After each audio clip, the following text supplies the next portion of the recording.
ಇದರ ಜೊತೆಗೆ ಇವತ್ತು ಮುಖ್ಯಮಂತ್ರಿ ಸಿದ್ದರಾಮಯ್ಯ ಅವರನ್ನ ಹಿಂದುಳಿದ ಮತ್ತು ದಲಿತ ಸಮುದಾಯಗಳ ಸ್ವಾಮೀಜಿಗಳು ಭೇಟಿಯನ್ನ ಮಾಡಿದ್ದಾರೆ.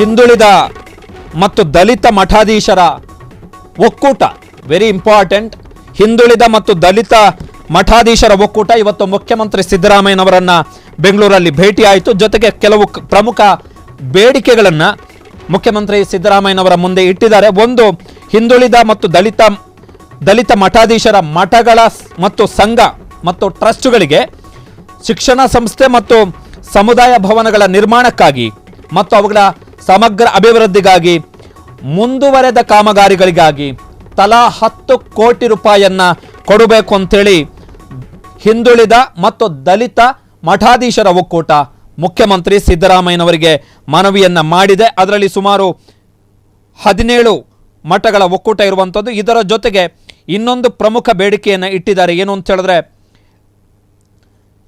ಹಿಂದುಳಿದ ದಲಿತ ಮಠಗಳ ಸಂಘ ಸಂಸ್ಥೆಗಳ ಟ್ರಸ್ಟ್ಗಳಿಗೆ ಶಿಕ್ಷಣ ಸಂಸ್ಥೆ ಮತ್ತು ಸಮುದಾಯ ಭವನಗಳ ನಿರ್ಮಾಣ ಮತ್ತು ಸಮಗ್ರ ಅಭಿವೃದ್ಧಿಗಾಗಿ ಮುಂದುವರೆದ ಮತ್ತು ಹೆಚ್ಚುವರಿ ಕಾಮಗಾರಿಗಳಿಗೆ 2 ಕೋಟಿ ರೂಪಾಯಿ ಅನುದಾನವನ್ನು ಮಂಜೂರು ಮಾಡಬೇಕು ಅಂತೇಳಿ ಮುಖ್ಯಮಂತ್ರಿಗಳಿಗೆ ಮನವಿಯನ್ನು ಸಲ್ಲಿಸಲಾಗಿರುವಂಥದ್ದು.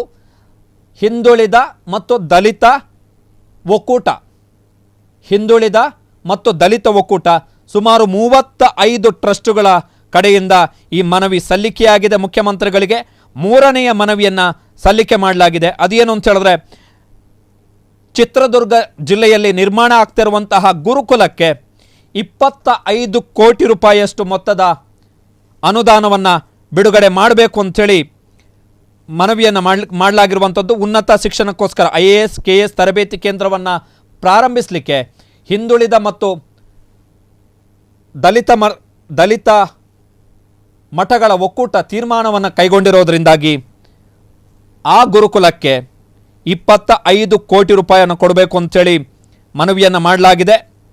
ಹಿಂದುಳಿದ ಮತ್ತು ದಲಿತ ಸಮುದಾಯದ ಒಗ್ಗಟ್ಟಿಗೆ, ಸಂಘಟನೆ, ಶಿಕ್ಷಣ, ಸಂಸ್ಕಾರ ಮತ್ತು ಸೌಹಾರ್ದತೆಗೆ ಪ್ರೇರಣೆದಾಯಕರಾಗಿ ತಕ್ಷಣವೇ ಅನುದಾನ ಮಂಜೂರು ಮಾಡುವಂತೆ ಮುಖ್ಯಮಂತ್ರಿಗಳಿಗೆ ಮನವಿಯನ್ನು ಮಾಡಲಾಗಿದೆ.